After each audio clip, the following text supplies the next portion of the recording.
I just wanted to welcome everyone to the webinar today, breaking down NIST CSF 2.0. Again, my name is Paul Roberts, and I'm the cybersecurity content lead here at ReversingLabs. And I just wanted to take a minute and introduce our amazing panel today for you. We have a really great group of experts to talk through NIST's CSF and make sure that we all understand what the implications of it are for you, for your organization, and just have a great conversation. So our very welcome guest is Nakia Grayson, who is an IT specialist at NIST, and there Nakia leads a supply chain assurance project and efforts at the National Cybersecurity Center for Excellence, the NCCOE, and she's part of the privacy engineering program at NIST. She supports privacy engineering program with development of privacy risk management best practices, guidance, and communications efforts. And on top of all that, Nakia serves as the contracting officer representative for NIST cybersecurity contracts. It's a lot on your plate, Nakia. Welcome. We're excited to have you here today. Thank you, Paul. Thank you so much.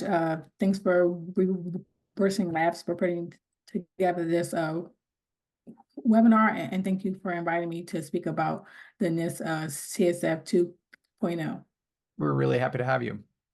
Our next guest is my colleague, Saša Zdjelar, who is the Chief Trust Officer here at ReversingLabs and operating partner at Crosspoint Capital. Saša's got many decades of experience working at some of the largest companies in the world, Fortune 10, global executive leadership, including Senior Vice President of Security at Salesforce, and nearly 2 decades at ExxonMobil, where Saša held positions focusing on strategy, enterprise security and architecture, software engineering, ERP programs, design and integration, project management, and so on. He is an expert in topics including digital and cyber resilience, and he's a very active and founding member of several CISO leadership communities. Saša, welcome. Thank you very much, Paul. And like Nakia, I'm very, very happy to be here and can't wait to engage with our fellow panelists. Thanks again. And our final expert today, John Bambenek, is the president of Bambenek Labs, and which is a provider of cybersecurity and cybercrime services. He's the executive director at the Tumaini Foundation, which is a charity that supports education and health in Africa. And he's a renowned speaker, trainer, and author who's shared his insights and expertise at global conferences, courses, publications, and private intelligence groups. John's collaborated with the U.S. and foreign law enforcement to bring criminal actors to justice. And his passions are data mining, online surveillance, proactive system defense. And he's finishing up a PhD in informatics, studying cybersecurity, machine learning. John, welcome. Thank you for having me. It's great to have you. We're excited. Okay. So moving ahead, just take a look at the agenda today. We're going to everybody's going to have a chance to speak, and we're going to start with Nakia, who's going to give us an overview of the NIST CSF 2.0, as well as information on kind of updates to the standard. It was recently released. We're going to talk about software supply chain security and how it applies to CSF 2.0. That's going to be Saša who's going to take that on. John's going to give us a practitioner's view of the cybersecurity the updated cybersecurity framework. And then we're just going to have a panel discussion. I'll be moderating that with our 3 panelists, and we'll be taking questions from you and hopefully answering them. So that's kind of the agenda today, and let's get going. Nakia, I'm going to pass the mic to you and for your update on the NIST CSF 2.0. Thank you, Paul. Hi again, everyone. So as Paul mentioned, I will be providing an overview and updates to CSF 2.0. Thank you for going to the next slide. As far as the updates to address the current and future cyber challenge and improvements NIST set out on the journey of developing the CSF 2.0.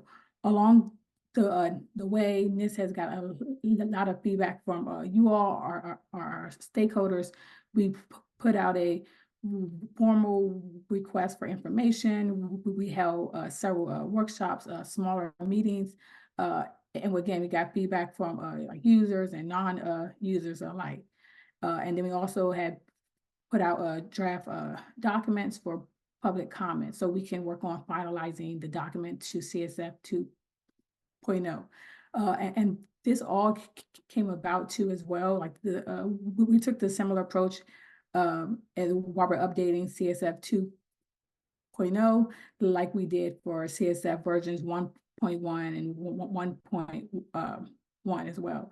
So in CSF, as many of you know, is grouped into like 6 functions: identify, protect, detect, respond, and recover. And our new function is govern, and together these functions, it provides a view for managing cyber security risk. The framework is also comprised of the following: the CSF core, which is a taxonomy of high-level cyber outcomes that can help any business manage its cyber risk. This can be found in our Appendix A in the CSF 2.0. In the core, it can be browsed via our CSF 2.0 reference tool. And then we have what we call a CSF organizational profiles, which is a mechanism for describing how a enterprise can go from a current or their target cyber posture in terms of the CSF core outcomes. And then we have what we call the tiers. It is an approach that can be applied to these profiles to be able to like look at your cyber risk practices. Today, big news is not just about one singular like document. I will be sharing a suite of resources, documents that can be used separately, together over time as cyber needs have changed, and they can help a business be able to use the CSF 2.0. So all of our content that we have, it can reach all businesses, no matter the size, so small, medium, and large. Next slide, please. So here I wanted to really like focus on some of the key updates that we have had with CSF 2.0. As everyone know, it's always involving cyber threat landscape. So we wanted to, make our changes based on such. So looking at the different landscape change, the risk, the technology, and the standard changes. So, and then 2, we want to make sure that it was the CSF 2.0 can be put in practice by all. So we expanded the scope. Instead of looking just at the critical infrastructures that we did in the past, we wanted to have this document to be able to help all enterprises and not just look at those infrastructures. Which was our normal target audience to coverage to manage and reduce cyber risk. 4th, we added the 6th function, govern, and then the 5th, what we did was we added additional coverage of supply chain. And so beyond what's here on this slide, some of the other changes that we have from version 1.1 to 2.0, it also includes the updates to emerging technologies such as like ransomware, IoT, vulnerabilities, and also we want to do like artificial intelligence, since we know that is a very like popular topic now. The new threats have really influenced the update of our framework to ensure that enterprises are better equipped to be able to protect against like cyber risk. CSF 2.0, it includes additional resources and tools that I'll be talking about later to really be able to help a business be able to implement the framework effectively and stay current with the best standards and practices in the field. So some maybe, maybe want to ask, like, if they're using CSF 1.0, how can they go to CSF 2.0? So we have a lot of different resources out there that can really help you transition from 1.1 to 2.0. So we do have a informative references that can show you what has changed. And I will share that link. I will put that in the actual chat because that's not in my slide deck. But I also have, and we also have a crosswalk on our online informative references as well that can really like walk you through what has also changed. Next slide, please. Thank you. So here is a quote from our NIST director, Lori Nakia. So I'm going to paraphrase a bit, but here she states that the CSF has been a vital tool for many enterprises, helping them anticipate and deal with like cyber security threats. So CSF 2.0, it builds on previous versions 1.0 and 1.1, and it's just not about one document. We now have a suite of resources that can be used by itself or like of other documents that can really help you address the changing cyber needs and the evolving landscape. Next slide, please. So here, for everyone that may have been following the development of CSF 2.0, I'm going to take you back a bit. CSF, it was designed to be a living document that is refined and improved and evolves over time. So to keep the pace of technology and threat trends, and to be able to integrate like some lessons that you have learned along the way, and also move best practice to common practice.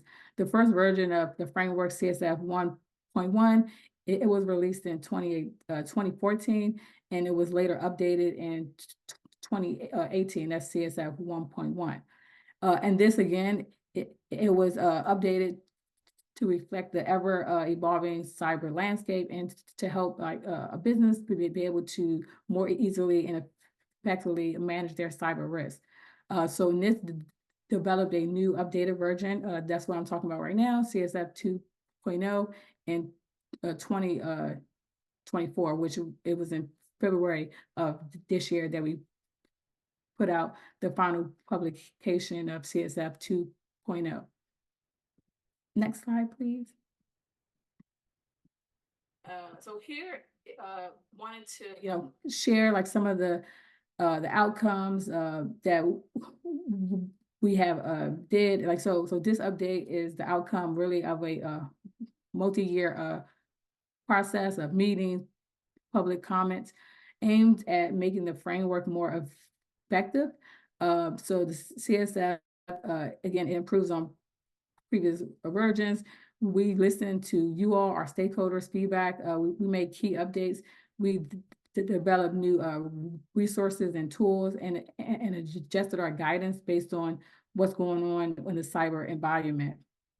So while traveling through this NIST CSF 2.0 resources, which is a roadmap on the right side of the screen, you will see that we have many resources by offering practical and actionable guidance. And this resources, they include, so we have informative references that point to like sources of guidance on each outcome from existing standards, guidelines, frameworks, regulations, and policies, etc.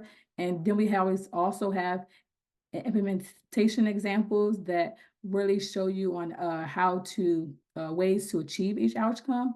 And then we have quick start guides that can give you actionable guidance on using the CSF and its online information to be able to transition from the previous CSF versions to version 2.0. And then we have the different various different types of profiles that can help a business be able to really put this CSF into use and set priorities based on what's going on in their environment for managing cyber risk. Next slide, please. So I wanted to spend some time here talking about the governance function, which is the new function, which in CSF 2.0, where the cyber security supply chain risk management category is located. So this category, it provides a connection between outcomes that focus on mostly cybersecurity and those that focus on C-SCRM. Next slide. So here is all the categories and what they mean under the governance function. Going to speak to the last one, which is the cyber security supply chain risk management as it relates to this webinar. So given that there's many complex and connected relationships, and that's between like public and private sector, for example, like suppliers, developers, system integrators, external system service providers, and other technology related service providers in one ecosystem. The supply chain risk management is really like major for a lot of different companies. So it's about, you know, managing the exposure to cyber security risk throughout the supply chain and being able to develop appropriate response strategies, policies, and processes to be able to handle like the cyber security risk. Next slide, please. So here, wanted to share about the that we currently have one specific resource for C-SCRM, and it's a draft quick start guide for C-SCRM, which is open for public comment until May 3rd. The quick start it mentions that it can help a business out in two different ways. So it can help you, one being on how you use the category GV.CSC, which is the supply chain category. And that's what I had spoke about, and it shows you how that you can work to achieve that that category and all the subcategories that's under it. And then on second being to be able to define and be able to communicate with your suppliers based on what requirements that you would like them to have and what they already have using the CSF 2.0. So the link of that guide is on the bottom of this screen. Again, it's open for public comment. And so NIST's hope is to hear from you all like stakeholders and to be able to validate that what we have in the guide, if it meets our goal of the quick start. Also, if it provide guidance that is practical to you all. Did we hit the mark? Are there things that we missed? Because since the quick start is a very broad, it's very broad and it's only a few pages, we want to make sure that and a small amount of content is that the kind of like the right level setting? Is there anything else that like, so as far as like C-SCRM areas that we should also be trying to cover in our short document? Next slide, please.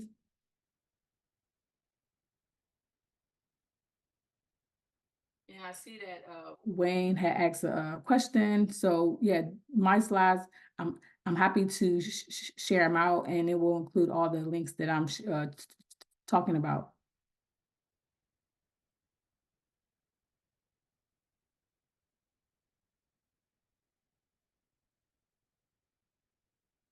Jeffrey, I see that you had also have a question. You just mentioned like, will the links and mapping crosswalks be included? Yes, I can make sure that when I'm done, I can include all the links that I'm sharing in the chat, and and also can pass them over as well, like and include them in my slide deck. Yeah, we'll make sure that folks get a copy of the presentation as well as links in that email that we're sending out after the presentation. Thank you so much, Paul.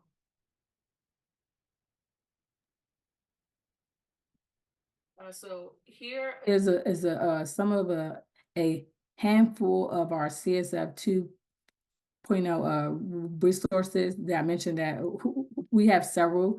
This is a visual of all the different resources that we have that really can help a business to be able to implement the CSF 2.0. So we have several quick starts for like a small business, also being able to develop different profiles.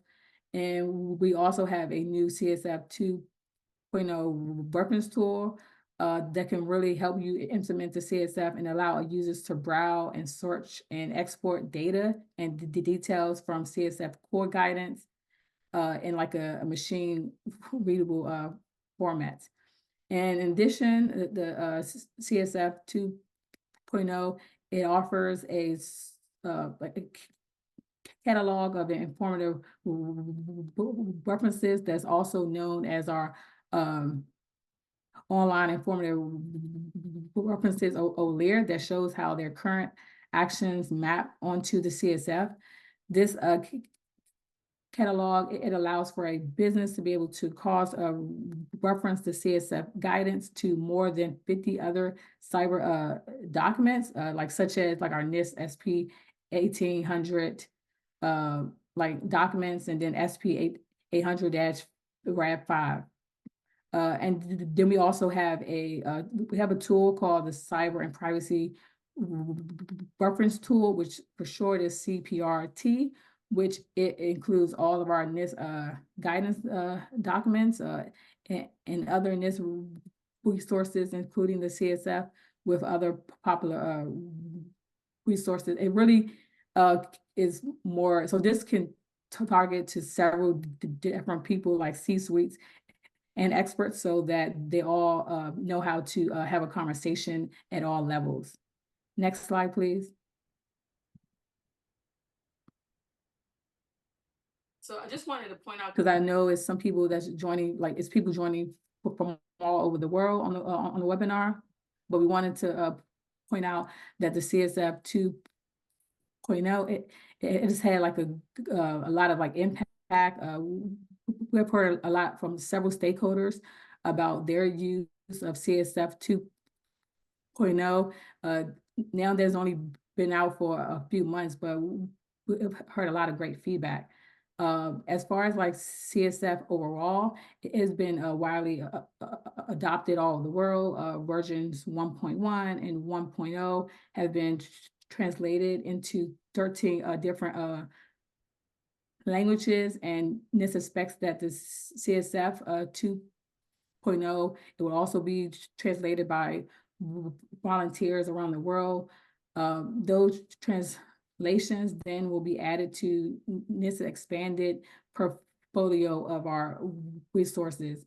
NIST, we also work with ISO, and then also we work with IEC over the last like 10 years. They really have helped us be able to align multiple cyber documents. And we continue to like work with them on trying to make sure that we have alignment with their standards, and we're keeping up to breast with like different cyber threats. Next slide, please.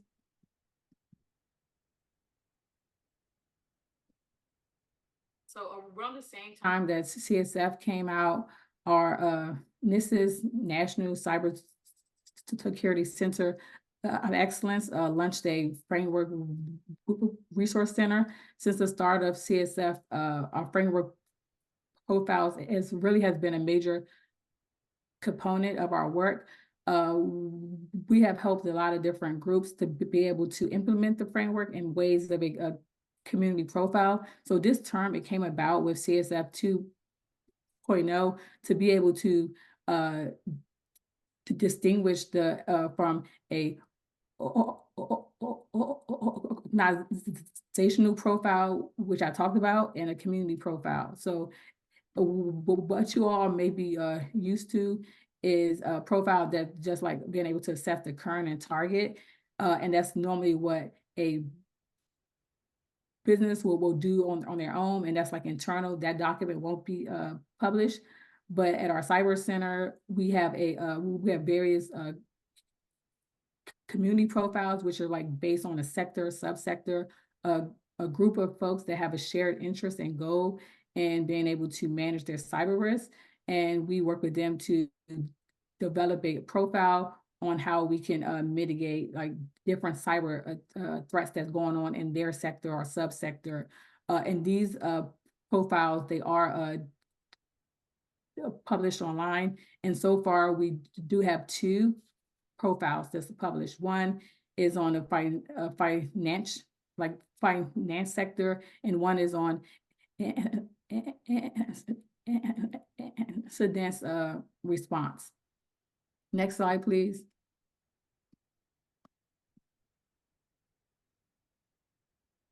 So here we just wanted to I wanted to just share that we have 2 upcoming activities that I wanted to like make sure that everybody knew about.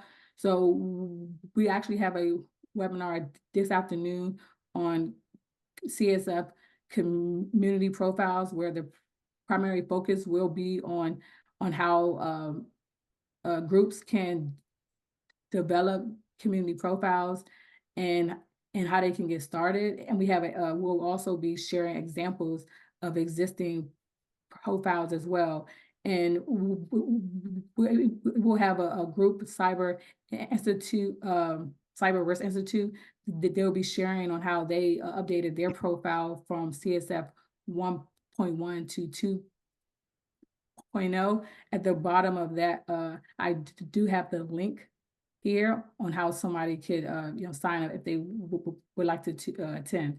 On the second bullet, just wanted to mention another quick start guide that we have, and that's on how you can really like be able to use and make use of a CSF 2.0 profile. And we have that document. It's a quick start, and we have it out for public comment until May 3rd. Next slide, please. So now that we have published the CSF 2.0 and a suite of documents and tools, we wanted to make sure and encourage folks to check out our documents. We are still encouraging like ongoing feedback, meetings, so we could share, and then also see if anything else that we can do to help you all. So with the so as I mentioned earlier, the CSF update has been a journey, but it doesn't stop there. We look forward to ongoing and engagement and conversation on what other tools and suites of documents that we can make to kind of help you all when you are going to transition from CSF 1.1, or if you still at 1.0, that's fine, on what we can do to help you get up to speed. Next slide, please.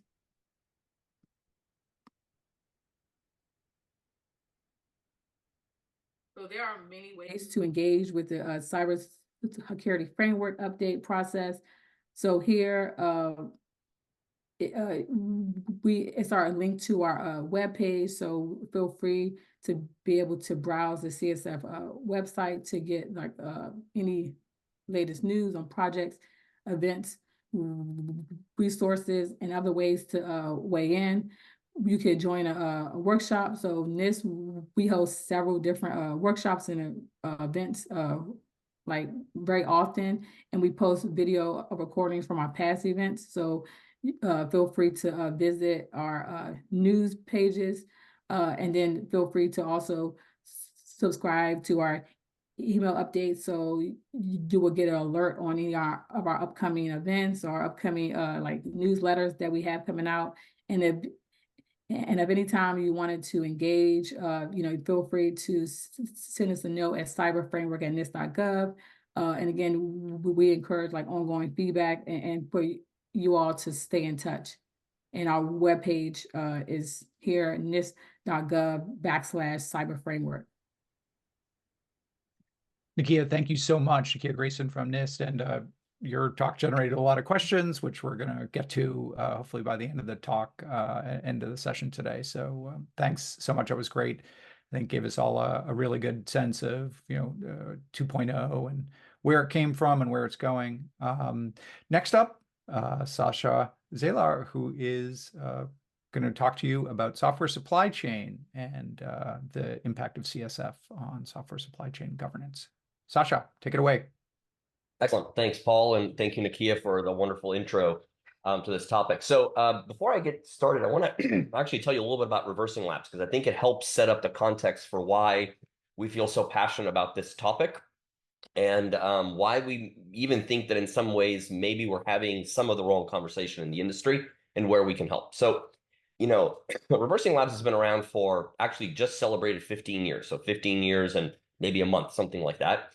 And the original kind of charter of the company was to be the best at finding bad things wherever they might occur. So think about it as, files, binaries, containers, whatever you might see come through the system. How do we become the best at finding bad things in it? And, if someone says, yeah, but what if the bad thing is, a file type we've never seen before? The stance from the company has always been no excuses. We have to find it. Well, what if it's too big? We have to find it. Well, what if it's really complex? We have to find it. Well, what if it's some obscure packer or compiler? No excuse. We have to find it. So they've been building this engine for basically a decade and a half now to be able to take anything you throw at it, recursively unpack it, and then tell you if there's something bad inside. That was originally done for purposes of malware analysis, threat hunting, and threat intel. But what is so apropos to the conversation we're having about software supply chain security is it turns out in order to be really great at finding problems in software supply chain is you need exactly the engine that can take anything, any complexity, any file size, any file type,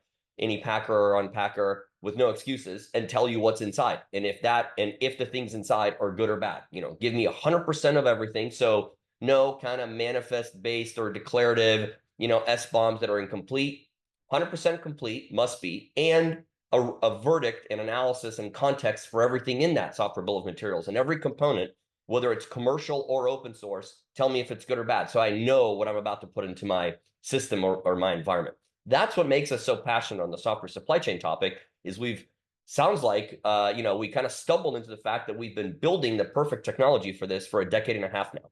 So we've had these, fascinating insights into what all gets through typical processes and tools and where we think kind of the preponderance of the risks sit. So with that in mind, that's kind of how I'm going to orient my conversation is around what our research says is still getting through, what is failing, what can we do differently.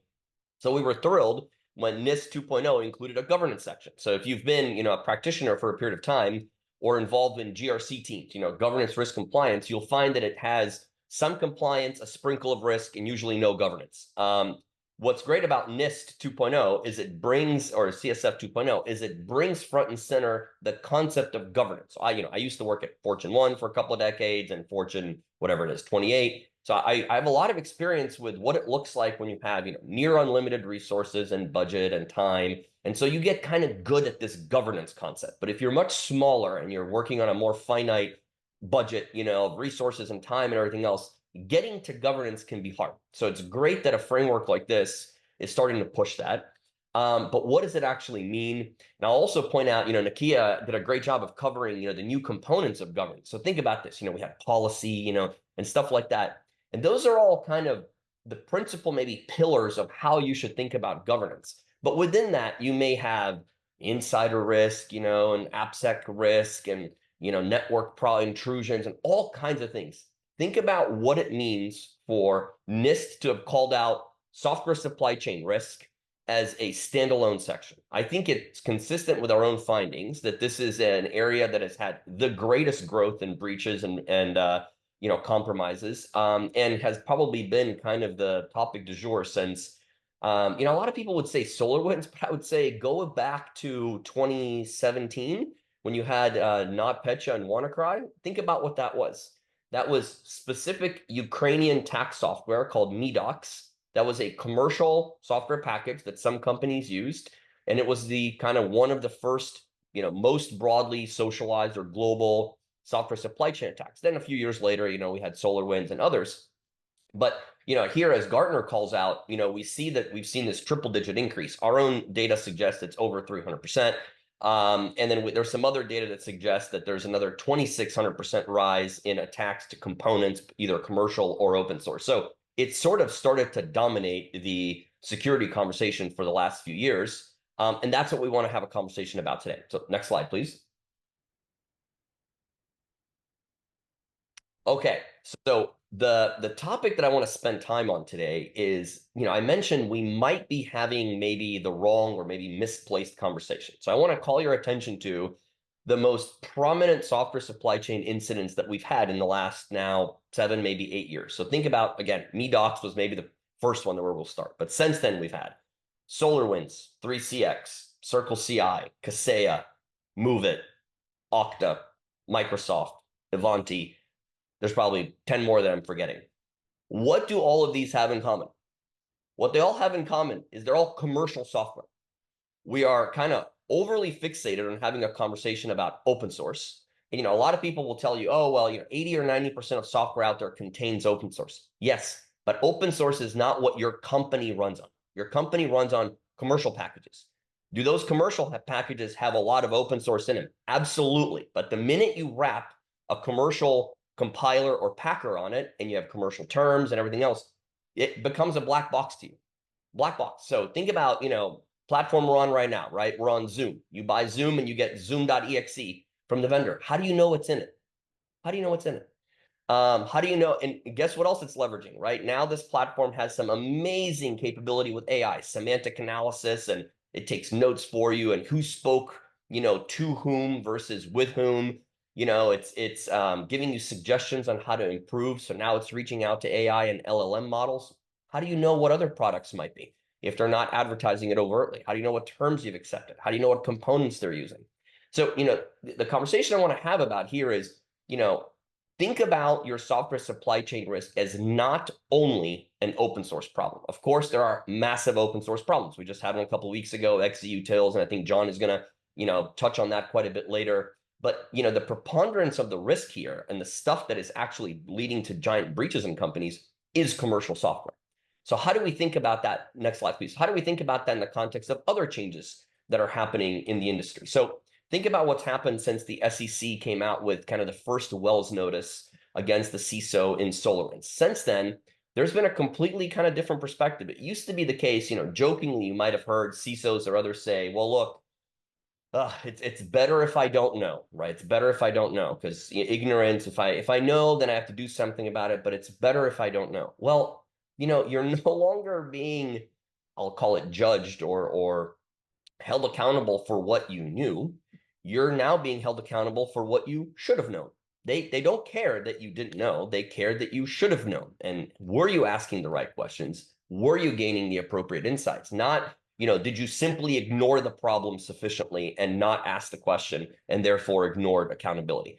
Regardless of how we feel about that, that is the reality. That's what's being asked. So very, very advanced threats are in scope. If you buy someone else's software that your company runs on, so think about, whatever your company is running on, whatever your ERP is that something open source, or is that very likely, SAP or Salesforce or some other giant commercial product? I bet you anything it's a commercial product. Then are you using something open source for unified communication and collaboration, or are you using Teams and SharePoint and Exchange and those kinds of platforms? I bet you anything it's commercial. What about your corporate value chains? Your order to cash, hire to retire, treasury management. Again, the stuff that runs large corporations. I bet you anything those are commercial packages. That is someone else's software, right? The world of software consumers is everyone. The world of software producers is some subset of that. So if your company runs on someone else's software, and who knows what might come in through that, what does a CISO do when they own the security outcome regardless? Even if it's someone else's problem, they own the outcome if something happens in their company. So it used to be the case before you were kind of held accountable, financially and potentially criminally for what you should have known. You relied on things like, well, we have some questionnaires, and we have cyber insurance, and we run an AV scan.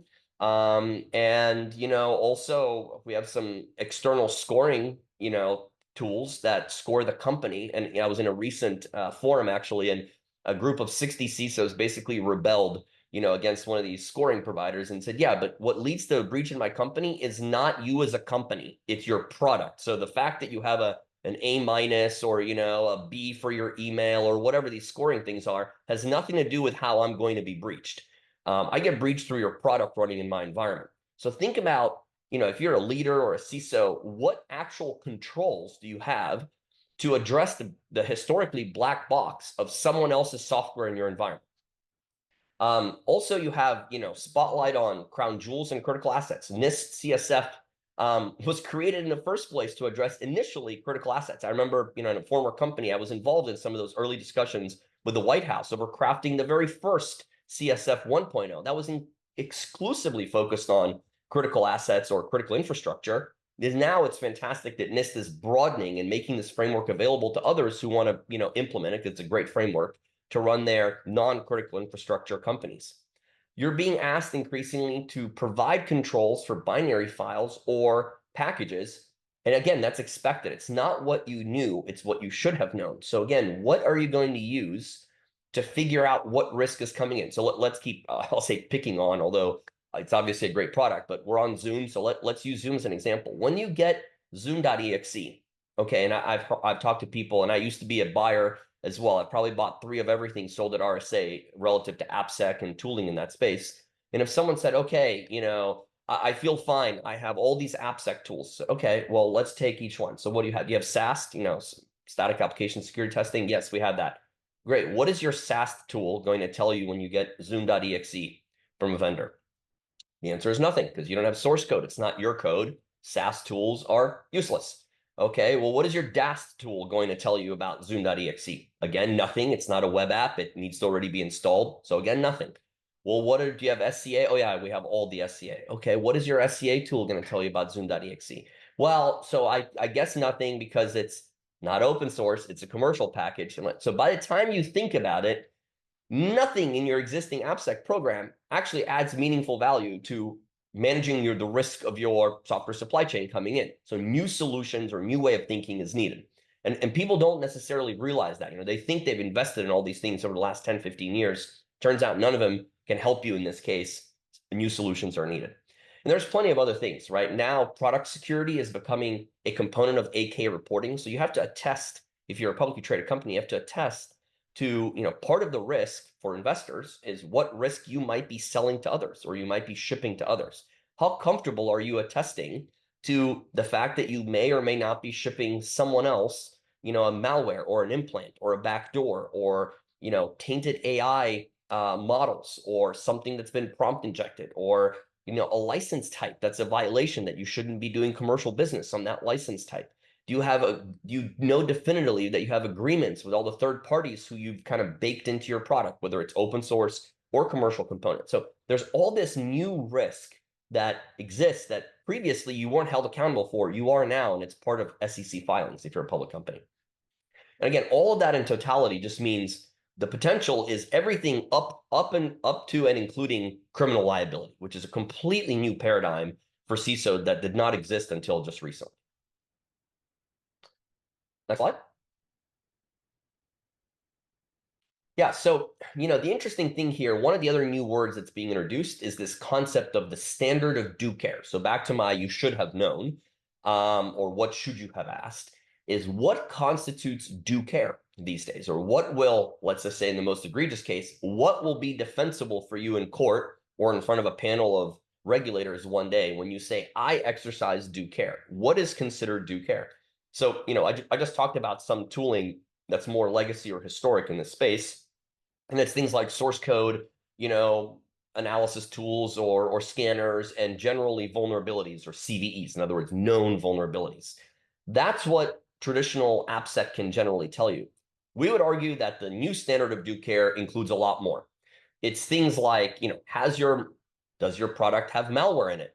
Has it been tampered with? Are you shipping, or does the product you buy from others, does it contain your or their secrets or other sensitive information? Was it developed and compiled at build time with the latest application hardening, compilation flags, and other security standards? If it's a container, does it have all the container security that it should have? Is the binary exhibiting any binary or network behavior that is either clearly malicious or nefarious or anomalous, right? If it's undocumented that it's using AI, but the binary is reaching out to an LLM somewhere for enrichment, how do you feel about that? Does it have license violations? Again, all these things that are kind of the new standard of due care and things that we believe are important to protect yourself as a security leader. Next slide.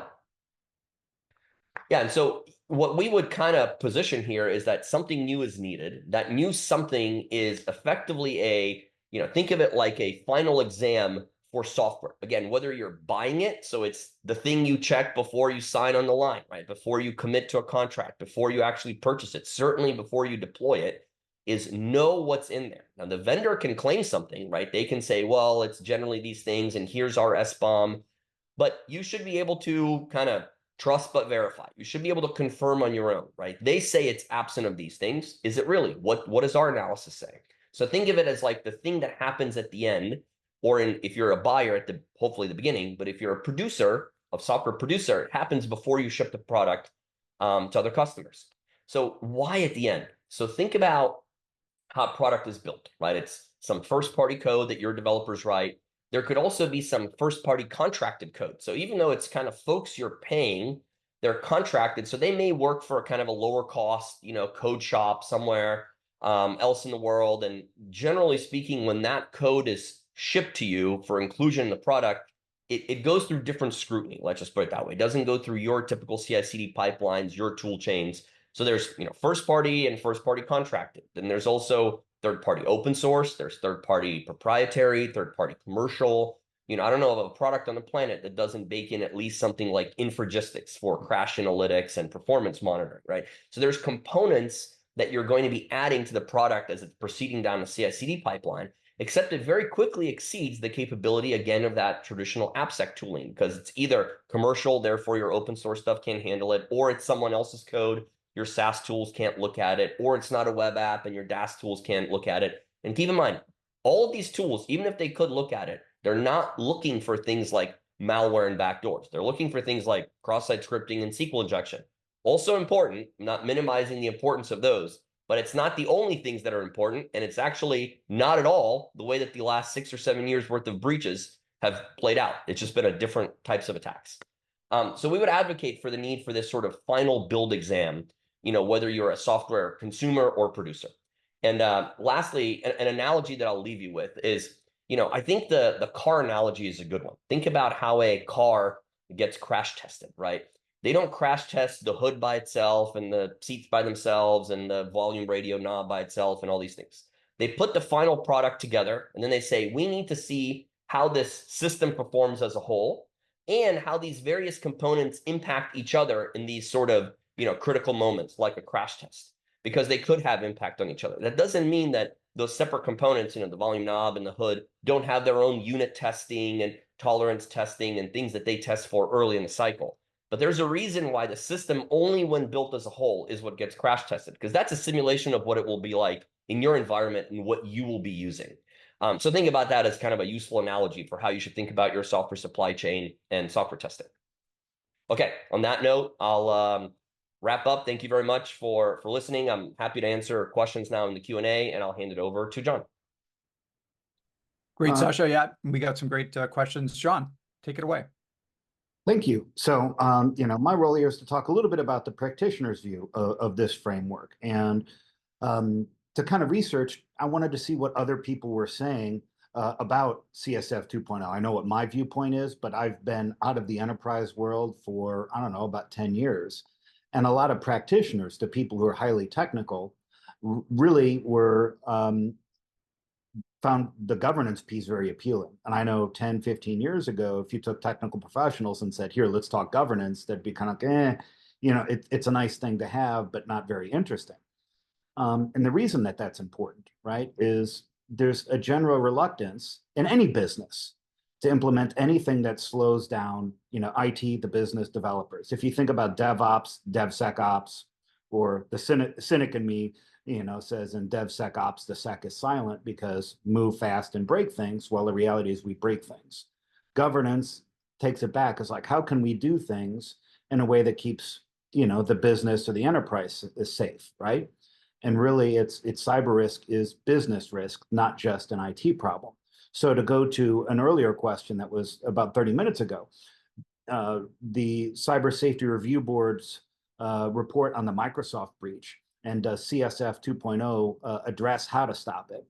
The CSF provides the appropriate questions and things that you should be doing and thinking about, right? The specifics of how you handle it would be varying in different organizations. But I pulled that up, as I was waiting to go on. And one of the things in there was just talking about audit logging norms, right? Of just correctly logging the technical information so that professionals like me can then do the work of detection and response to know that something bad has in fact happened, right? One of the big problems with supply chain compromises is, and we'll talk about XV in a short slide or two, we don't really know when a malicious commit was been entered into or been entered into an open source package that was put into something else. What we do know or can figure out in our own environments, if we have appropriately logging in place and audit logs, is, hey, some security relevant event has happened that should not have been. Either it's behavioral anomaly, I create some XDR rule, whatever, right? To get to the business risk, right? So the norms of what information should be logged, especially in cloud providers, right? I've done incident response in SaaS applications, and it's a dumpster fire because I may or may not have the logs. I may have to reverse engineer things by hand, which is time consuming and expensive, right? The CSRB report makes a specific notion of compliance frameworks. Had CSF 2.0 been available 12 months ago, I bet that report would very specifically call out CSF 2.0 as something that Microsoft should look at, right? And really, that report talks about governance failures, right? That the enterprise approach to cybersecurity was not in line with what it should have been, not in line with the risk that a compromise of Microsoft happens because everybody uses Microsoft.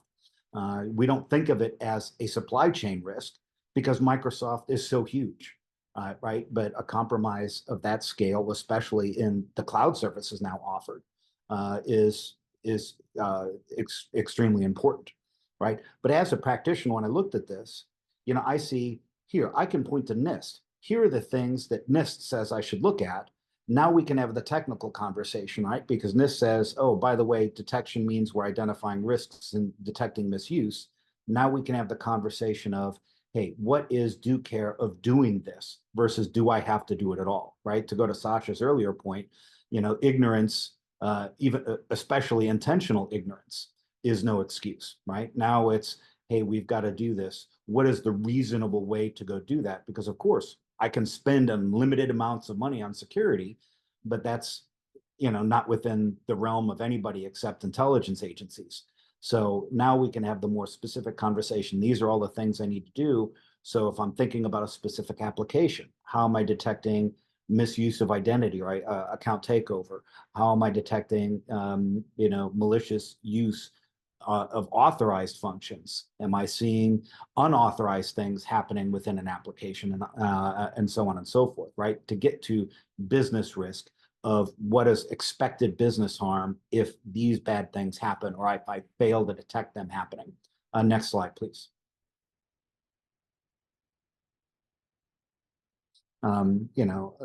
Again, just as a segue of Saša, the reason supply chain attacks keep happening is it takes effort to compromise an organization.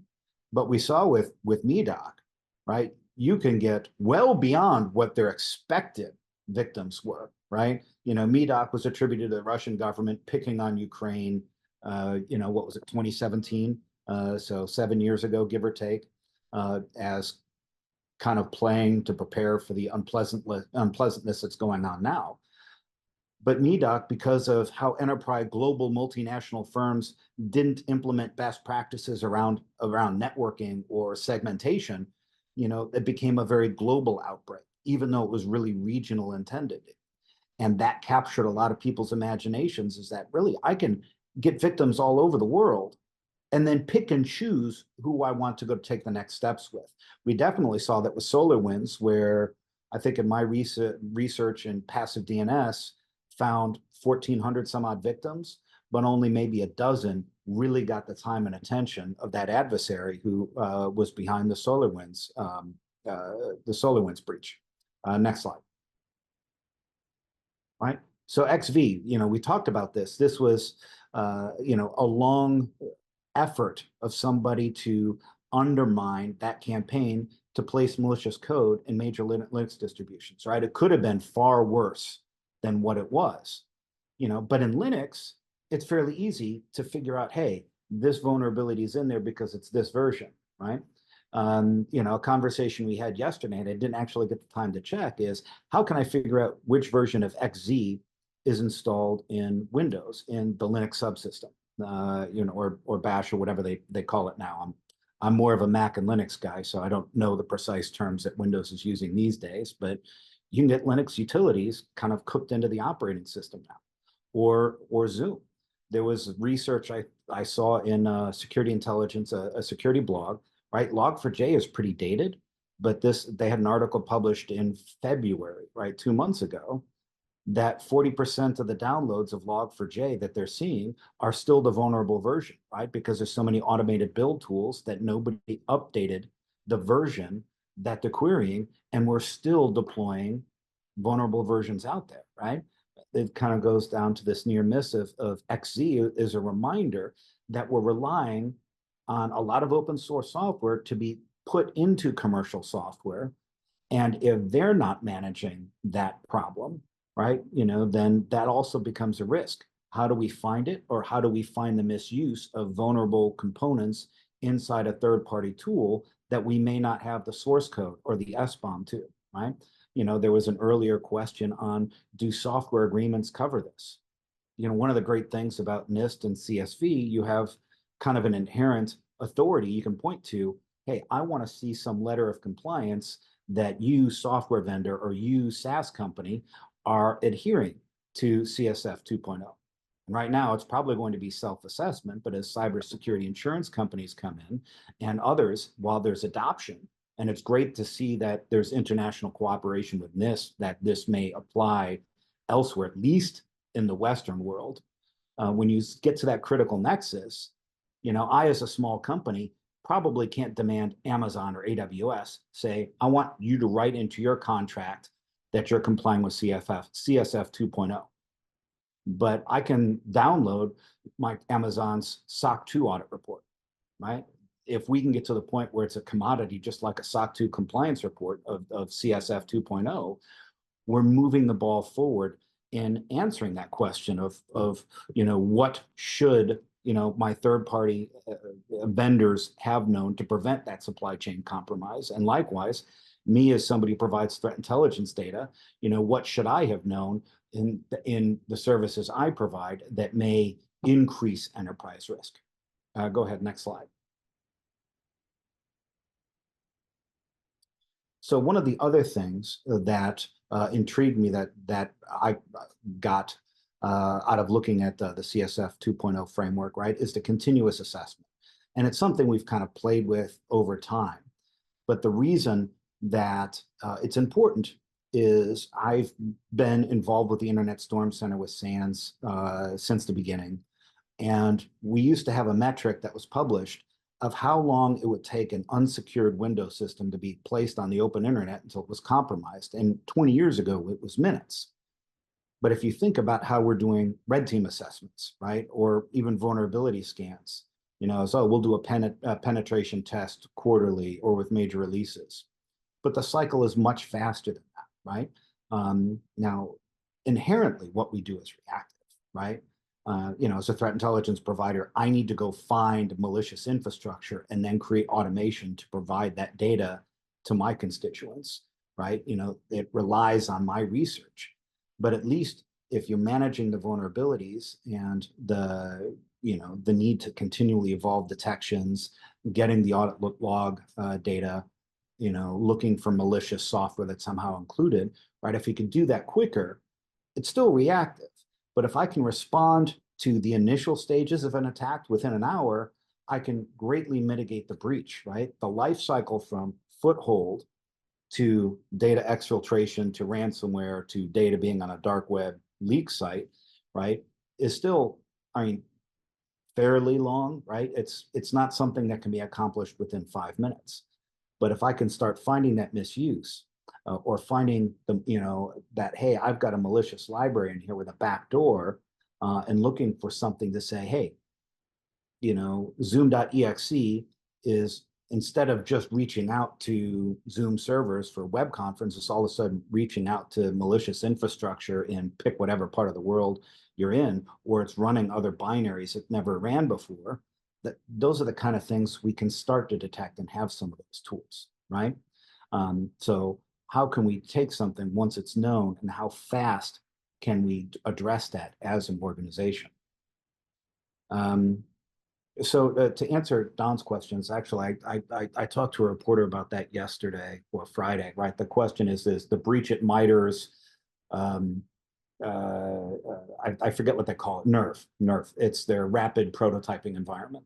And there's an analogy for the enterprise world, right? Is MITRE is a quasi-government entity.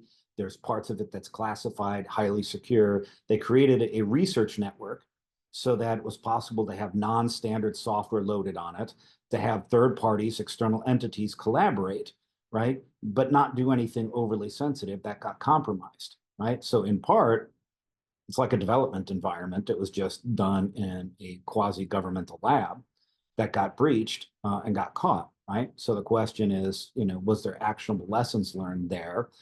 And really, I'm not sure that you could have done governance differently there, right? You made a governance choice, is that the breach was contained within that network as far as has been disclosed. It was a less secure, more agile network to do things quickly. But the misuse was also detected and responded and kicked out of the organization, right? I'm not sure that there's much more beyond that, except to, there is a time and a place to do things in a less secure way, right? To move fast and break things. So going back to DevOps, right? Software development, you know, needs to be agile, or it is agile. I don't know that it needs to be. It's just going to be at this point, and it doesn't matter what somebody like me says about it. But how can we create enclaves where you're doing less secure things that might not necessarily be as governable as you'd want in a production environment, but still have those controls in place when you're talking the production network and production data to contain against breaches? And then how does that look in cloud environments and SaaS responsibilities, right? You know, to kind of pivot back to this slide, right? The new framework applies to many organizations. And the one thing that's just is, 25 years ago, my first job was at Ernst & Young and then Capgemini, right? So I have an audit consulting background, at least very early in my career. And I looked at this as saying, as somebody who's done assessments of, hey, what should I do? This gives me a specific, you know, guidebook of, I can turn, all of these functions of identify, protect, detect, govern into audit questionnaires and start doing consulting based off of that. These are the things you need to do. Now let's talk about how that looks like in your organization, right? There's an accepted framework, because people aren't going to say NIST is out of line, at least in the American friendly parts of the world, so now I could say, this is what you need to do. Let's talk about how it makes sense in your environment, right? One of the organizations I work with is a university. I teach how governance looks like at the University of Illinois Urbana-Champaign. At least the insecure parts of the network, or the research parts of the network, or the dorms is going to be very, very different than in a financial services institute. But it starts with those questions to get to, hey, we're talking about these 6 things and its subcomponents. These are what you need to look for. How do we do this in a way that makes sense for your organization, for your risk appetite, your openness or closeness, whether you're doing bring your own devices, or you have enterprise loads, right? Because one of the controls talked about is, am I identifying my assets? Do I have endpoint monitoring? Well, at the University of Illinois, I use my own laptop to teach.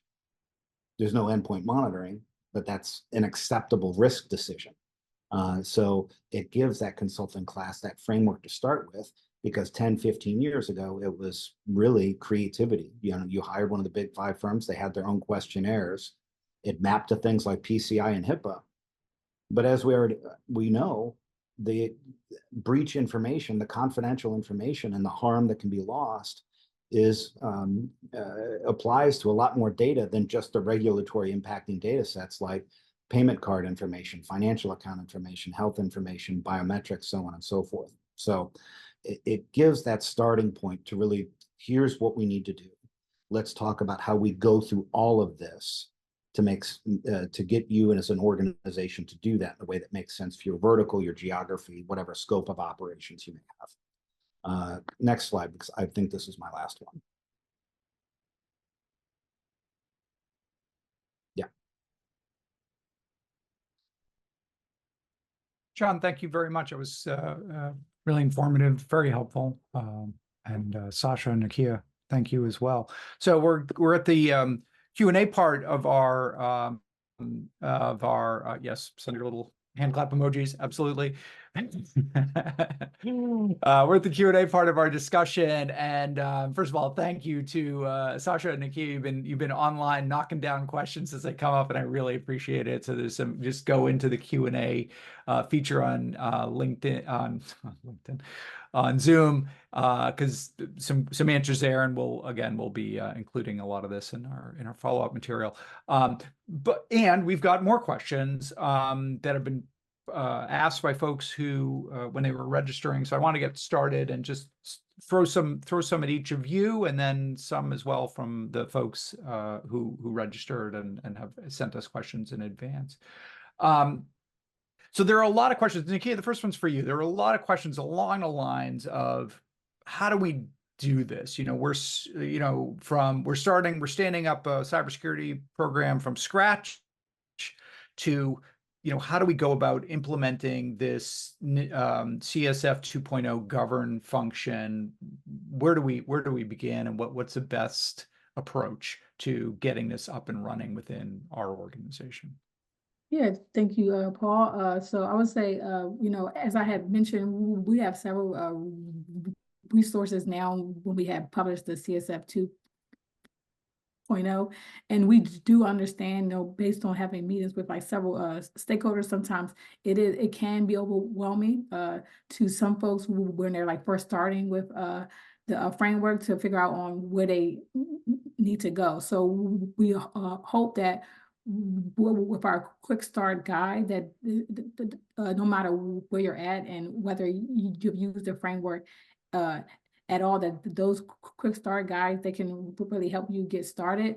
And then we have mapping. So if you're currently using a standard out there, and based on that mapping, it would help you be able to like go through the categories of the framework and see how they can apply in your environment. And then we also have informative references as well that can really help you get up to speed and try to figure out where in your environment does it make the most sense to be able to like use the framework. Okay, so start with the quick start guide is a good place to start, and there are obviously a lot of links and resources in there, and then Yeah. NIST has some as well. Great. Yeah. So Saša, here's the sort of, again, you worked at a Fortune 1 company, you worked at some pretty large organizations, and advised many smaller organizations as well. What's your sense on how the CSF 2.0 is going to hit the ground in some of these larger organizations, some of these large enterprise? What practical impact do you think this is going to have, particularly the focus on governance? Yeah, I think, where NIST CSF started, it, was clearly catered towards the organizations that represent the nation's critical infrastructure originally. And as a result, that probably tended towards larger companies, grid providers, water utilities companies, pipeline companies, oil and gas, logistics, lots of generally larger companies. While that was, I think, the first real framework to come out that I'll just say kind of felt to cyber practitioners like it had more substance than a PCI DSS standard or a few of these things that were extremely sector specific. Plus, I think most people were kind of generally cynical about some of how they approach controls. And, NIST CSF, I think, felt on the surface like it was developed by, generally speaking, practitioners. But in the first iteration, it also felt a bit unapproachable because it was clearly designed for big companies. I think where 2.0 does a great job is I think it makes CSF now kind of palatable or maybe digestible to smaller companies. It gives you a more practical framework for how to implement, I think, again, the inclusion of governance, because the first one almost assumes like you've solved the governance problem. Like, of course you have governance for these things. Why wouldn't you? You're a, Fortune 50 company. I think that assumption, and maybe it wasn't an assumption, but I think it kind of skirts by as an assumption because it wasn't explicitly called out, is again, like I mentioned, a lot of places have a GRC group, but usually it contains mostly compliance, a sprinkle of risk and almost no governance. And this gives you a way to implement governance in a methodical manner. It spells out the pieces you need and allows you to kind of evaluate yourself and grade yourself. I don't know of a single company that when I talk to their CISO, even if they're not actively tracking their security program against NIST CSF, or maybe they're not being, held accountable to it by their board or by their management, they're at least aware of it on the periphery. They've done some mapping. They kind of have a general sense of where they would land, and they maybe use it as a little bit of their North Star, even if they're not, following it to the letter. I think this is a much more digestible version, gives you lots of practical advice on how to implement governance. And again, I think extremely importantly, includes an entire section on supply chain, which I think is critically important. John, question for you. I mean, you talked in your discussion about kind of the cultural impediments to implementing something like this, which is, move fast and break things is still very much the zeitgeist out there in Silicon Valley and elsewhere, which is, rapid development, quick to market, MVP, get out there with features and rapidly update your product to just try and build a user base and be successful. How did it, first of all, do you see NIST CSF fundamentally changing that culture? And if not, what will move the needle? What is going to get companies to say, well, not move fast and break things, let's move slow and fix things before we push them out to customers? I think it'll be kind of viewed as kind of, an organizational maturity step, right? If you're angel funded, you're Series A, you're trying to build customers rapidly, everybody kind of knows there's a risk appetite there in people who are buying you. Customers will have to sit there and adopt that into their own risk framework. That's okay. But Microsoft, I forget, was it Bill Gates or Steve Jobs, one of them developed out of their garage. At one point, these big companies were very, very small companies. And then they had to adopt things like treasury management, right?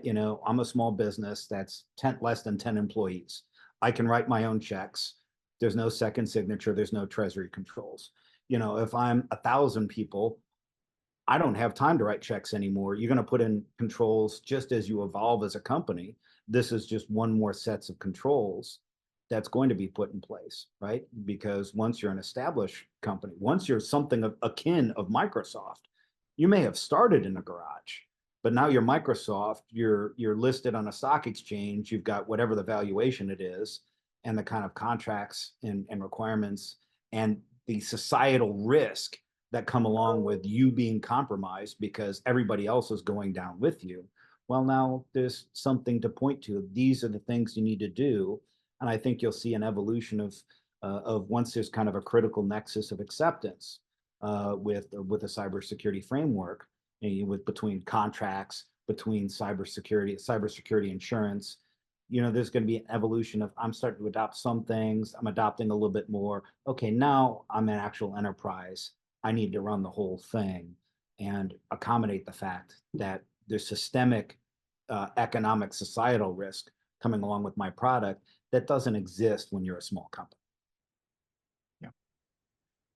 So next question, there were a bunch of questions, both in the live Q&A and just among people who registered, about kind of trying to connect the dots between CSF 2.0 and other either US or EU standards. So I'm going to try and break those out. And Nakia, I think this question's heading at you. So one was sort of the government already has CMMC, which is a standard for defense contractors. What's the interplay between CSF 2.0 and CMMC? Is CMMC is based on the 800-171 standard. Is that going to be updated in reference to the CSF? So kind of just trying to be like, where does this fit into the regulations that are already out there, like CMMC, and are they going to start influencing each other or changing? Yeah, thank you, Paul. So I think we're still in conversation as far as like whether we're going to try to include both of those standards in each other. But like, so as far as like CP, as far as like the 800-171 version 3, and then also SP 800-171A version 3, we are planning to make some updates to both of those in June of this year, where DoD, their CMMC uses the SP 800-171 and SP 800-171 version 2. This, we really don't have a role in trying to figure out and determine CMM program requirements. And that's for like, because that implementation is really for like DOD and their contractors. So, and as far as like another one is NARA, they also responsible for like determining CUMI, so control classified information. So I would just say, like, for NIST, our framework is we hope that it can be used by many different enterprises, but we always say that like our work is non-regulatory. So just keep that in mind when you're using our framework. There was another question. I'm not going to put everybody on the spot on the difference between the CSF 2.0 and the NIST 2.0 standard, which I think is an EU standard. But is there an effort to harmonize between like the EU and NIST? I mean, are there conversations that are happening between your organization and regulators over there? Yeah, so we try to stay in contact and have a lot of conversation with what's going on across the world with other standards, and try to work with them to come up with like what are the best practices and what should be included. But as far as like, are we going to put together like one document, that may be something that will come down the line, but not as now as to whether we're going to do that right now.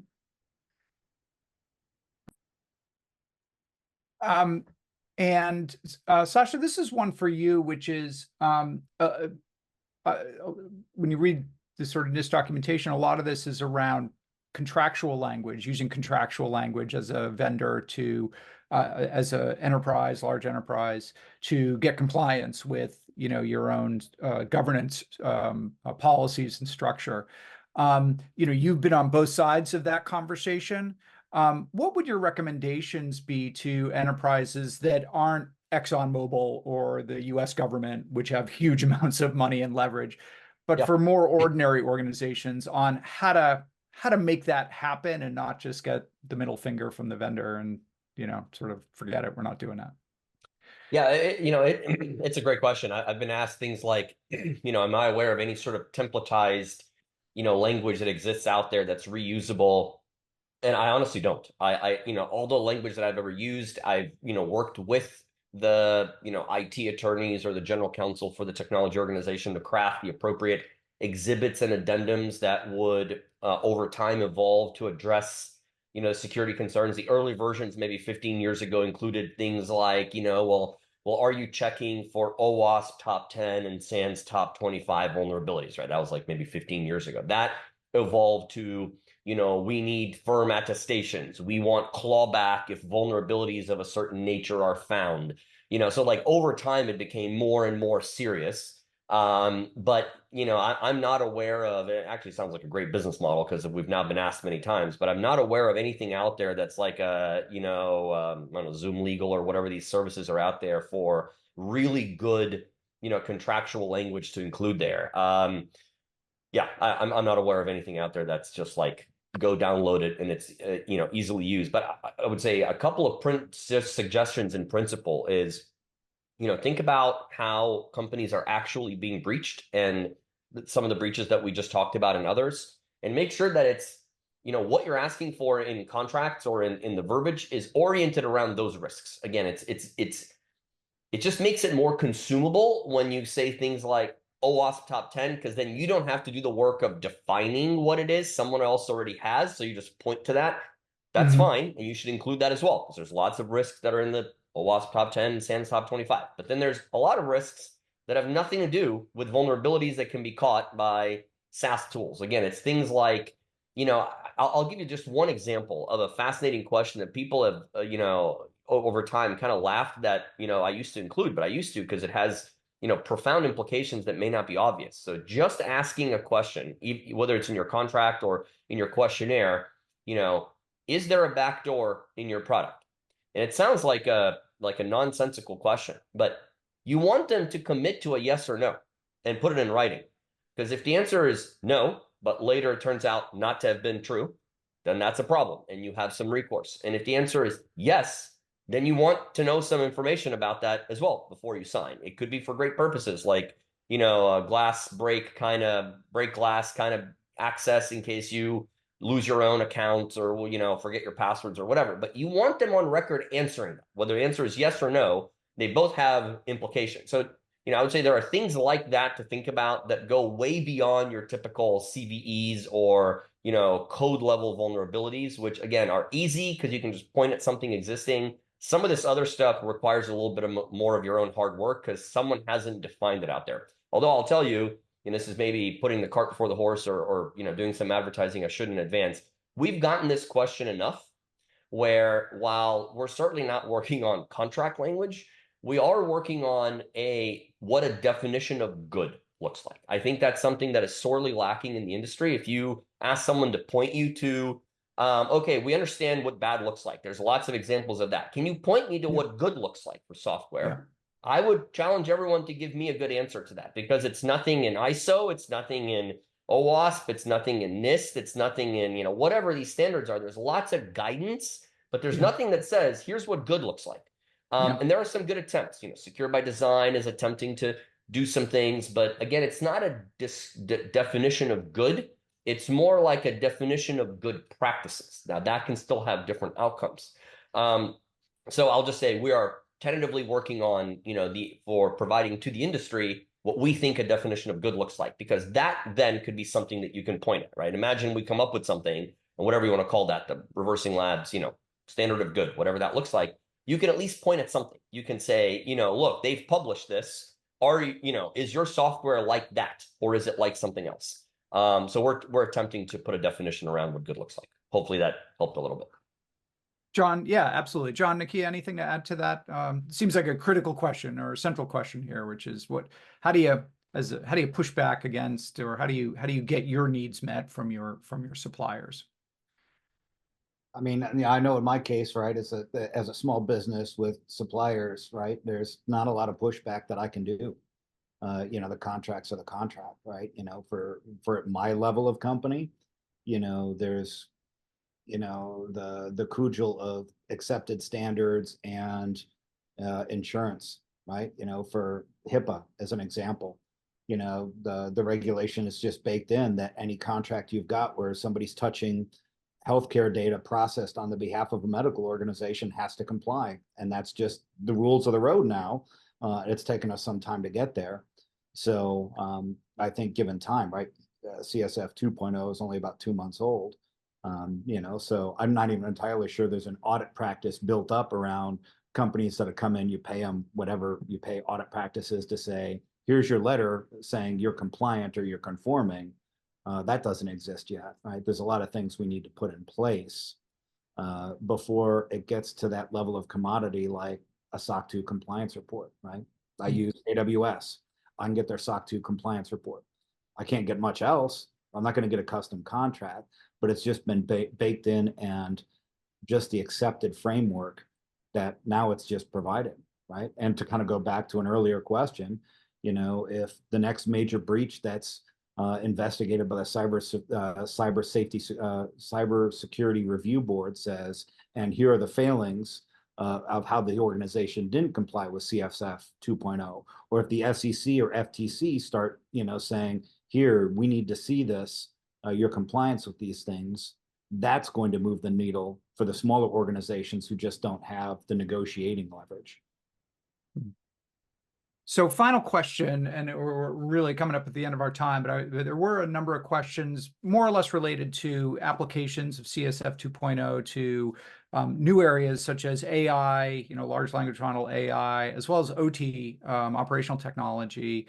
And Nakia, I'm going to throw this one at you. Are there any either revisions, point updates to this CSF that will address some of the specific questions around either OT or AI-based systems? Yeah, so I do think that with the CSF 2.0, it can be used to address AI technology. And want to also mention that NIST, we do have a AI risk management framework that was developed. It's been, I think, like 2 years now, but it really helps to address AI risks. And I can make sure I put that in the chat. And that's like trying to treat AI risks alongside of other enterprise risks. So it'd be like financial, privacy, which really yields to be able to come up with a outcome and figure out ways to how to mitigate AI risks. And I could put that in the chat. I got to look for it, but I'll put it in the chat. Thank you, Nakia. Anybody else have any last comments or thoughts to share before we break? It's been a great conversation, really amazing questions, and I thank the audience so much for throwing them out there. It's been a very active discussion. But any final thoughts just for our panelists? Good. No? Okay, we're good.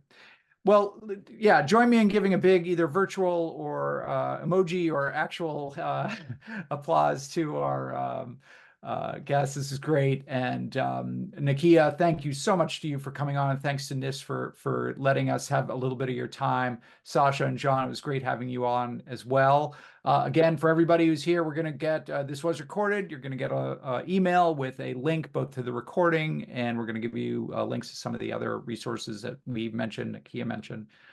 So feel free to come back and look at the presentation again, share it with the folks you work with. And thanks so much for joining us here at ReversingLabs. Really great having you all. Bye, everyone.